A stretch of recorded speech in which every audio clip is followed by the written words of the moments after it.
Assalamualaikum warahmatullahi wabarakatuh.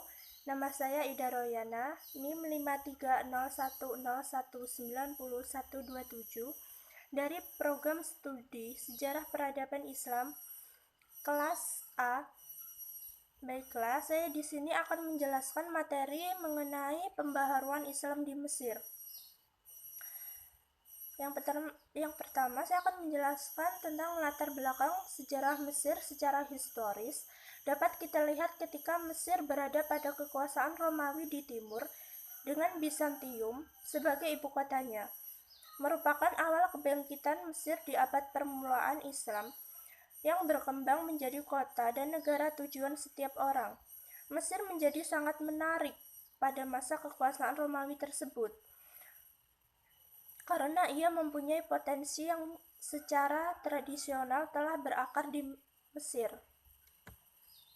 Kerajaan Romawi Timur dengan ibu kota Bizantium merupakan rival berat pengembangan Islam yang keberadaannya berlangsung sampai pada masa pemerintahan Khalifah Umar bin Khattab. Pada saat Umar menjadi khalifah, Romawi Timur merupakan target pengembangan misi keislaman dan akhirnya kekuatan militer Romawi tidak dapat menghambat laju kemenangan Islam di Mesir. Karena keberadaan Islam sebagai agama baru memberikan keluasan dan kebebasan untuk hidup yang selama itu tidak diperoleh oleh pemerintahan Romawi Timur, termasuk di dalamnya kondisi yang labil karena berkembangnya konflik keagamaan. Mesir menjadi wilayah Islam pada zaman Khalifah Umar bin Khattab.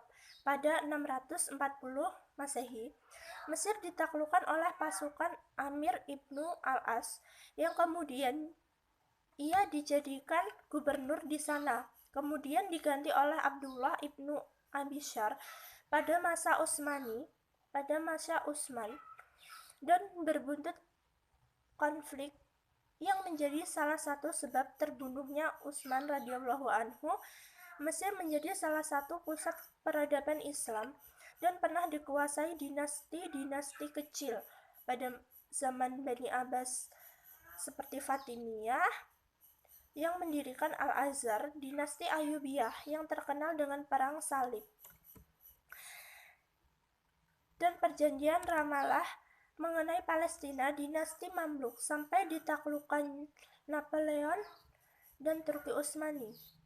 Segera setelah Mesir menjadi salah satu bagian Islam, Mesir tumbuh dengan mengambil peranan yang sangat sentral, sebagaimana peran-peran sejarah kemanusiaan yang dilakoninya pada masa yang lalu. Misalnya, 1. Menjadi sentral pengembangan Islam di wilayah Afrika, bahkan menjadi batu loncatan pengembangan Islam di Eropa lewat Selat Gibraltar, Aljazair, dan Tunisia. 2. Menjadikan kekuatan Islam di Afrika kekuatan militer dan ekonomi. Pengembangan Islam di Mesir merupakan napak tilas terhadap sejarah Islam pada masa Nabi Musa yang mempunyai peranan penting dalam sejarah kenabian. 4. Menjadi wilayah penentu dalam pergulatan perpolitikan umat Islam, termasuk di dalamnya adalah peralihan kekuasaan dan Khulafaur Rasyidin kepada daulat Bani Umayyah dengan tergusurnya Ali bin Abi Thalib dalam peristiwa Majelis Taqim. Bagaimanapun, Mesir adalah sebuah tempat yang syarat dengan peran politik dan kesejahteraan. Bagaimana tidak? Nampaknya Mesir dilahirkan untuk selalu dapat berperan dan memberikan sumbangan terhadap perjalanan sejarah Islam itu sendiri. Dari segi ekonomi dan politik, ia memberikan sumbangan yang cukup besar, terutama sektor perdagangan dan pelabuhan Iskandaria yang memang sejak kerajaan Romawi Timur merupakan pelabuhan yang ramai. Sedangkan dari segi pengembangan hukum Islam, Mesir merupakan daerah yang ikut melahirkan bentuk dan aliran hukum Islam, terutama dengan kehadiran Imam Syafi'i yang hukum-hukumnya sangat kita kenal. Setelah kehancuran kerajaan Islam di Baghdad, Mesir tampil dengan format perpolitikan yang baru, yang berkembang bersama Kerajaan Daulat Fatimiyah. Kerajaan Daulat Bani Fatimiyah adalah salah satu dari 3 kerajaan besar di Islam, yaitu Daulat Safawiyah di Parsi dan Kerajaan Moghul di India. Pasca kejayaan Islam pada masa Daulat Bani Abbasiyah di Baghdad dan Bani Umayyah di Spanyol, kehadiran Mesir bersama Daulat Bani Fatimiyah yang didirikan oleh aliran atau sekte Syiah atau kerajaan Syiah telah memberikan isyarat adanya kekuatan Islam di saat Islam mengalami kemunduran. Statement tersebut bukanlah sebuah apologi karena bukti-bukti eksistensi kerajaan tersebut sampai saat ini masih dapat kita jumpai. Misalnya berdirinya Universitas Al-Azhar yang didirikan oleh Nizamul Mulk sebagai pusat kajian keilmuan Islam.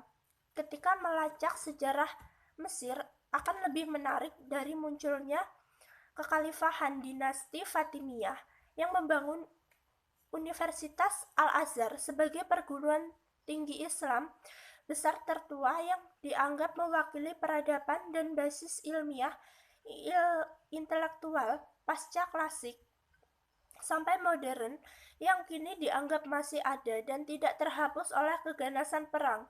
Berbeda dengan Universitas Nizamiyah di Baghdad yang hanya tinggal kenangan. Setelah keruntuhan Baghdad, Al-Azhar dapat disimbolkan sebagai khasanah pewaris bobot citra keagamaan yang cukup berakar di dunia Islam. Tonggak inilah yang membawa Mesir memiliki aset potensial di kemudian hari dalam gagasan modernisme. Setelah dinasti Fatimiyah dan penerus-penerusnya dilanjutkan lagi oleh Sultan Mamluk sampai tahun 1517 Masehi. Mereka inilah yang sanggup membebaskan Mesir dan Suriah dari peperangan salib, serta membendung kedahsyatan tentara Monggol di bawah pimpinan Hulagu dan Timur Leng. Dengan demikian, Mesir terbebaskan dari penghancuran dari pasukan Mongol, sebagaimana yang terjadi di dunia Islam yang lain.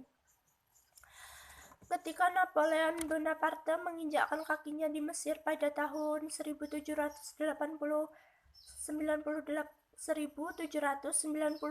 Masehi, Mesir berada dalam kondisi yang sangat memprihatinkan.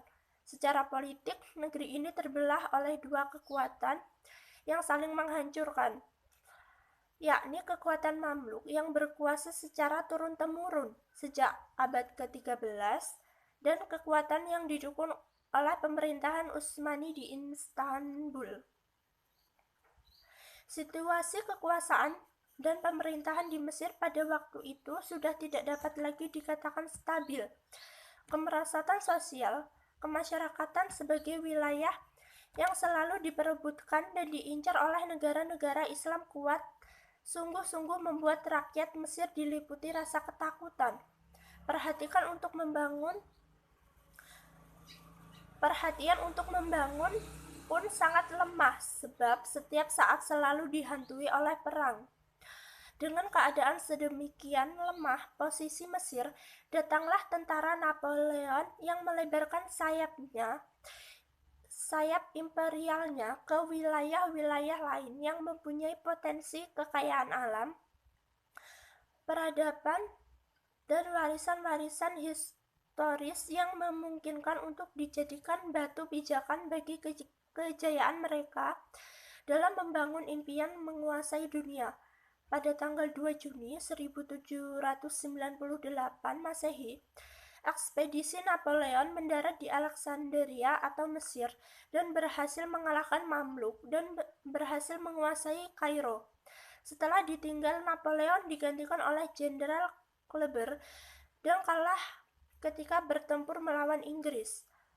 Dan pada saat yang bersamaan datanglah pasukan Sultan Salim III atau Turki Utsmani pada tahun 789 sampai 1807 Masehi dalam rangka mengusir Perancis dari Mesir. Salah satu tentara Turki Utsmani adalah Muhammad Ali yang kemudian menjadi gubernur Mesir di bawah Turki Utsmani.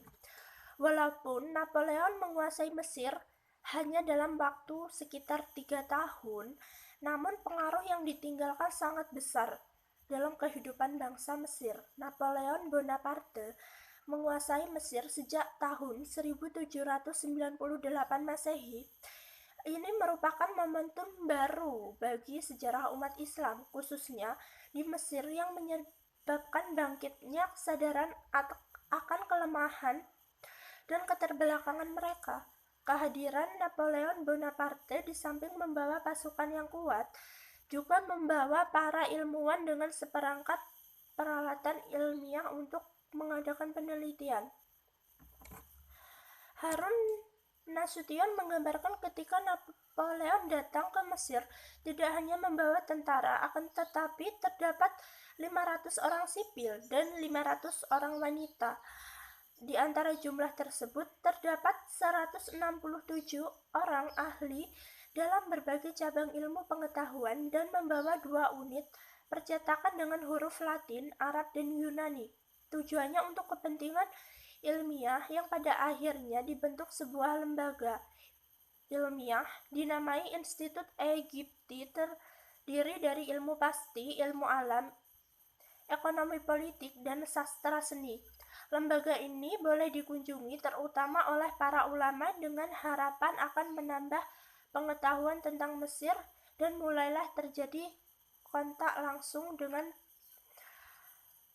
peradaban Eropa yang baru lagi asing bagi mereka. Alat percetakan yang dibawa Napoleon tersebut menjadi perusahaan percetakan balak. Perusahaan tersebut berkembang sampai sekarang, sedangkan peralatan modern pada institut ini seperti mikroskop, teleskop, dan alat-alat percobaan lainnya, serta kesungguhan kerja orang Prancis merupakan hal yang asing dan menakjubkan bagi orang Mesir pada saat itu. Ya baiklah, itu tadi materi sejarah pembaharuan Islam di Mesir yang saya sampaikan. Semoga bermanfaat. Mohon maaf apabila masih banyak kekurangannya, dan saya akhiri. Wassalamualaikum warahmatullahi wabarakatuh.